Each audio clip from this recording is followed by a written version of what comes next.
안녕하십니까. 부동산 드리머 류병대입니다. 최근 징벌적 종부세 중과제도 폐지, 소득세 과표 구간 조정, 법인세 최고세율 등 감세안을 발표했습니다. 국회에서 세법안이 통과될지 지켜봐야 될 것 같습니다. 오늘은 금리와 부동산에 대해서 알아보도록 하겠습니다.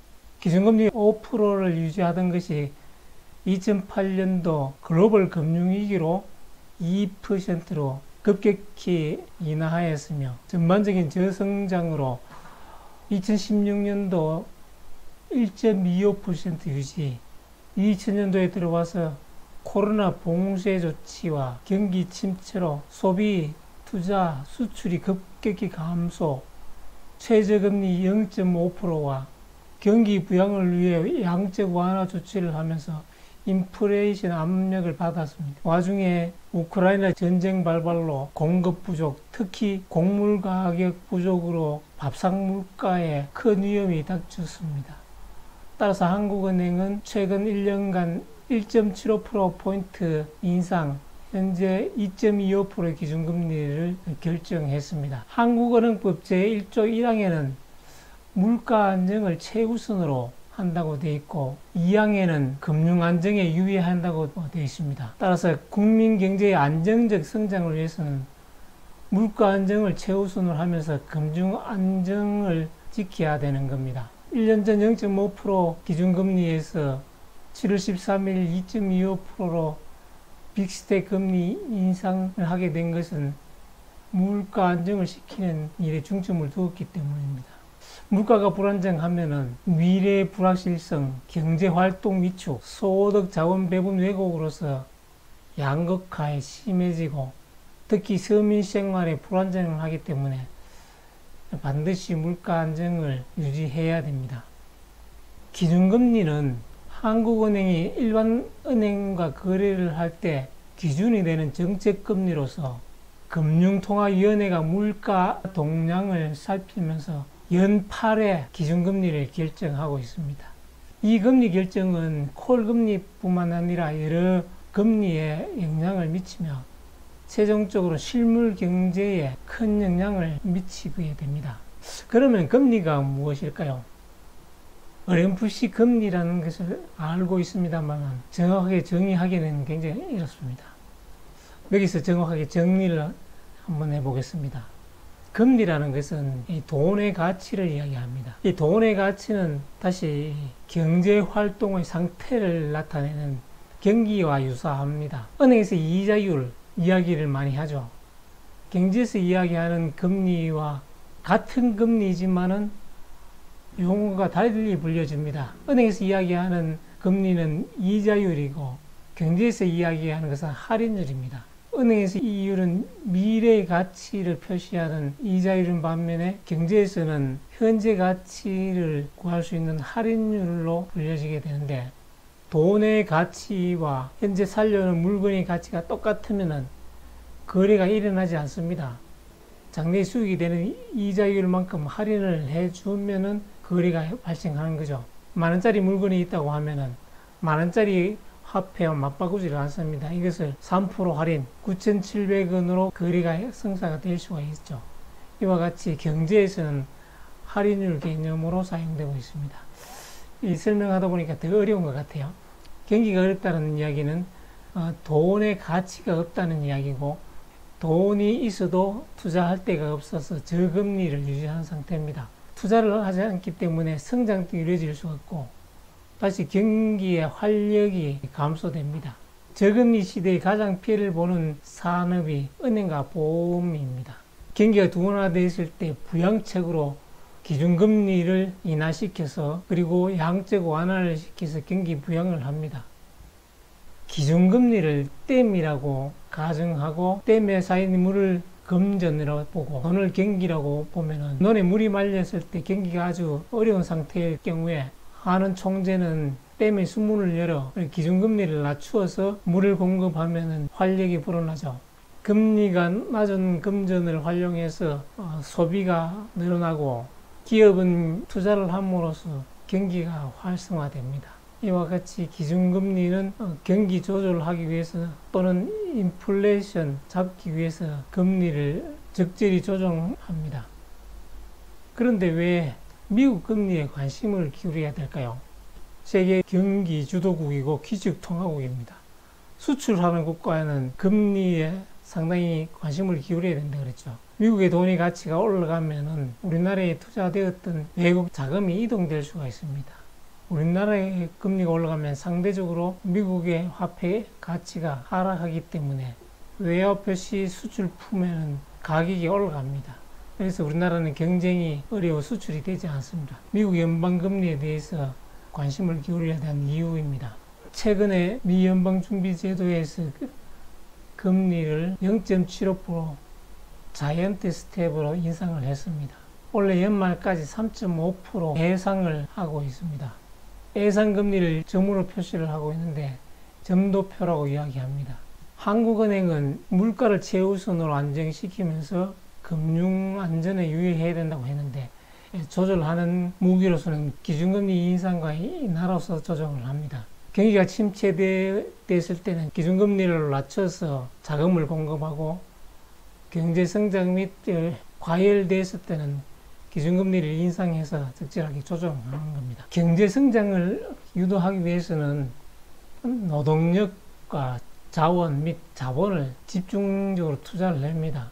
그러나 우리나라에서는 노동력에 있어서는 고령화, 저출산, 생산 인구 감소, 고임금으로서 집중 투자에는 한계가 있으며 부존 자원이 없습니다. 따라서 집중적으로 해야 될 것은 자본을 투자를 해야 되는데 성장 가능 기업 또는 생산력이 높은 기업을 투자해서 세계에서 경쟁하도록 해줘야 되며 또 생산력 향상을 위해서 자본도 투입을 해야 되고 신성장 산업에 또 집중적으로 투자를 해야 됩니다. 이렇게 기준금리를 인상과 인하에 의해서 그에 대한 파급 효과는 대단합니다. 만약에 한국은행에서 기준금리를 인상을 했을 때는 바로 은행 간의 조달금리인 콜금리가 인상이 즉시 이루어지며 그리고 장단기 시장금리 및 예금 대출금리도 인상으로 이어집니다. 소비와 투자가 위축이 되며 총수요에 영향을 주게 되며 이 총수요가 감소되면 생산 및 물가가 하락하게 되는 요인이 됩니다. 그러면은 금리가 부동산에는 어떤 영향이 줄까? 금리는 부동산에 영향을 주지 않는다고 주장하는 사람들이 있습니다. 그의 주장에 따르면은 장기적으로 저금리, 저성장으로 달성할 것이다. 개도국은 고금리, 고성장으로 하는데 선진국은 투자할 때가 만만치 않기 때문에 저금리, 저성장으로 이어갑니다. 따라서 지금 현재는 금리가 상승하더라도 금리 하락 정책을 쓸 수밖에 없고 실물 자산 상승하기 때문에 금리와 부동산에는 지속적으로 상승 관계가 나타난다고 하는 겁니다. 그와는 다르게 금리 상승을 하면은 주식 가격은 바로 하락으로 이어집니다. 위험 자산인 주식은 금리가 상승하면 안전자산인 금융자산으로 옮겨가기 때문에 또는 쉽게 환금을 할 수가 있고 또 외국인도 많이 투자를 하고 있습니다. 우리나라 주식에는 외국인이 40% 정도 투자를 하기 때문에 금리가 상승하면은 안전자산으로 외국인이 유출할 가능성이 상당히 높습니다. 주택 등 부동산에는 금리 상승이나 하락하고는 관계가 없습니다. 주식과 비교해서 규모가 월등히 크고 외국인이 부동산에 거의 투자를 하지 않습니다.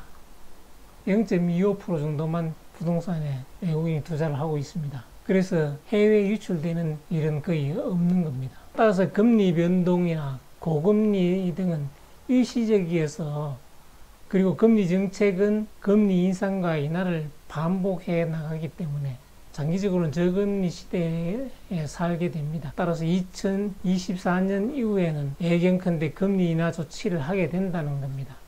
금리는 늘 경기에 따라서 인상과 인하가 이루어졌지만은 아파트 가격은 그래프가 말해주듯이 지속적으로 상승하고 있습니다. 또는 집가도 마찬가지 조금은 변동이 있습니다만은 금리와 상관없이 지속적으로 상승하고 있습니다.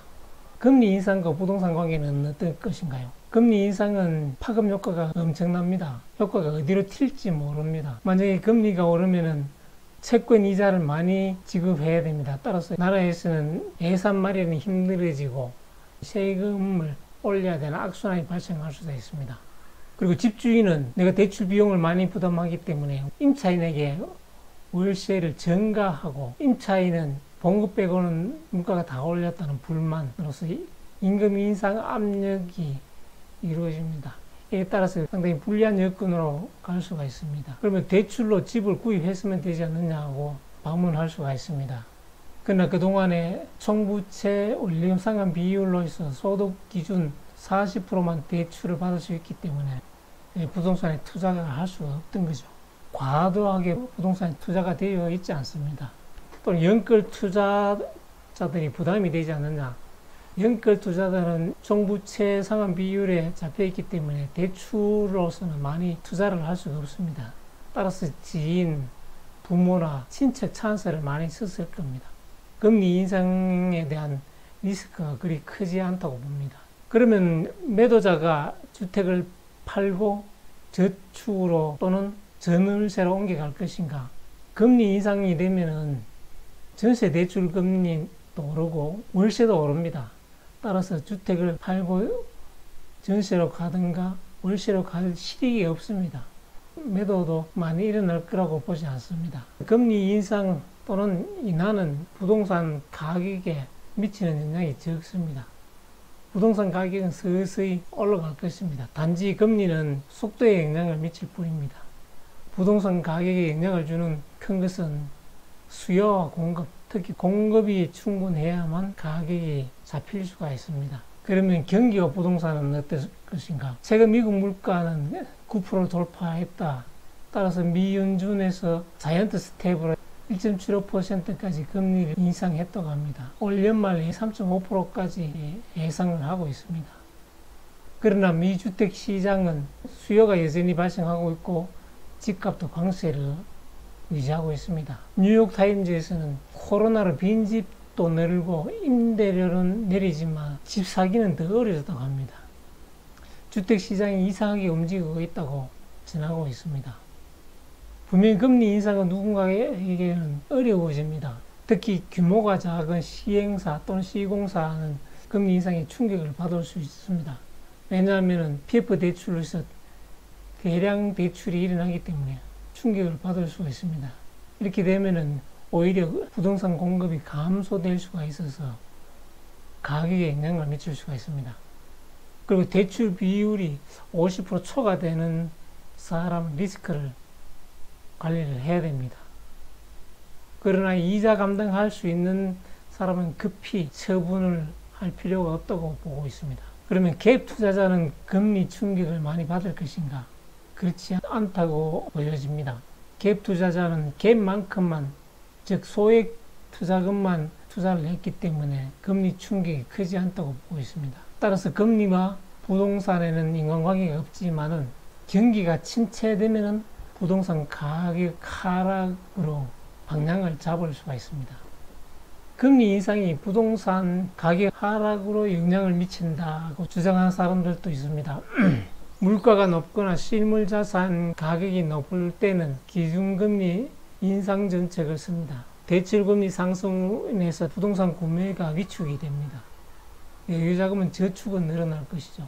자금 활용도가 낮고 소비가 감소돼서 경기 둔화로 이어지고 다시 부동산 매도가 가속화될 것이라고 보는 겁니다. 그리고 예금 채권의 금리도 올라가서 현재 현금을 갖고 있으신 분은 1년 전에 비해서 돈의 가치가 3배 내지 4배로 올라갔기 때문에 부동산을 팔고 예금에 많이 투자를 하게 된다는 겁니다.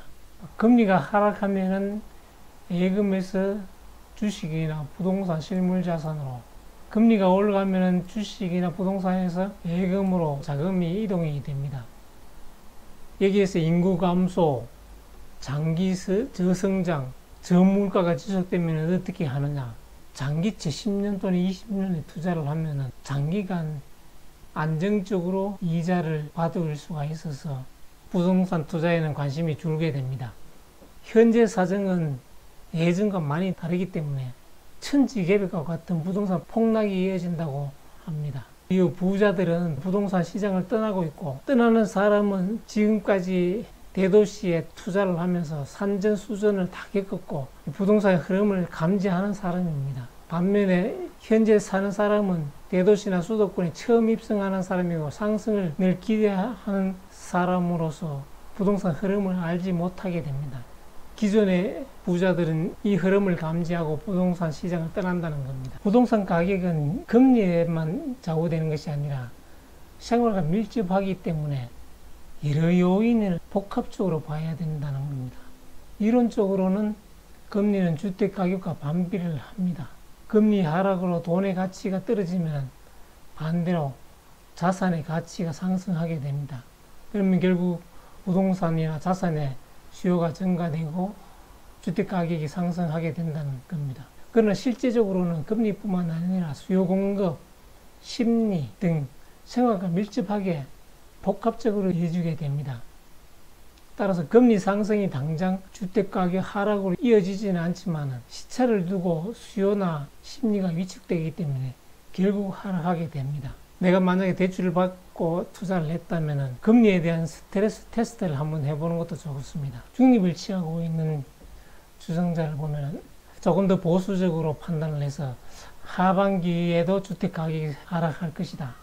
그리고 26년도까지 하락이 이어진다고 보수적으로 판단을 하고, 현재 주택부담지수가 200으로서 최고에 달했고 기존의 대출자가 대출금리가 인상됨으로써 DSR 월상환 부담이 45% 임계점에 도달했다고 보고, 공급은 부족하지만 서울의 현재 매도 물량이 6만호로서 수요 물량 대비 배로 증가하기 때문에 어떻게 흘러갈지 모른다고 생각하고, 또 우리나라의 부동산 정책에 대해서 8월 중순에 발표한다고 하니까 그 공급 대책까지 지켜보면서 행동을 옮기자는 주장입니다. 그리고 스태그플레이션, 불황 속의 인플레이션 가능성도 예고를 하고 있기 때문에 상당히 신중하게 판단을 해야 된다고 합니다.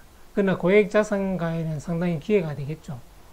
그래서 현재는 조정기라 생각하고 현금 유동성을 확보를 하면서 다주택자인 경우에는 일부 매도를 하고 현금을 확보하는 방법, 1주택자일 경우에는 사전 청약은 취소가 가능하기 때문에 가능성이 있는 곳에 사전 청약하는 것은 괜찮다고 보고 있습니다.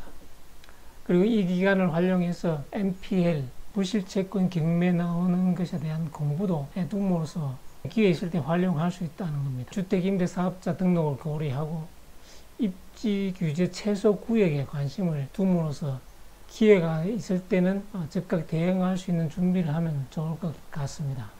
금리와 부동산의 관계에 대해서는 주장이 서로 깔리는 부분이 많습니다. 그러나 현 대외 여건을 보면은 미국 및 유럽 지역의 물가 상승이 만만치 않습니다. 우크라이나 전쟁이 조기 종식이 될는지도 의문이고, 환율도 계속 상승을 하고 있고 미래가 상당히 불투명합니다. 또한 우리나라에서는 97년도 IMF 위기 이후 최고의 물가 상승률을 기록하고 있습니다. 물가 상승의 확산 속도도 굉장히 광범위합니다. 그리고 스태그플레이션 예상과 심리적 위축도 상당히 크게 느껴지고 있습니다. 따라서 섣부른 판단보다는 지켜보면서 공부를 하고 준비를 하면서 위기를 대응해 나가야 될 것 같습니다. 오늘은 여기까지 하겠습니다. 앞으로 더 좋은 정보로 여러분을 다시 찾아뵙겠습니다. 감사합니다.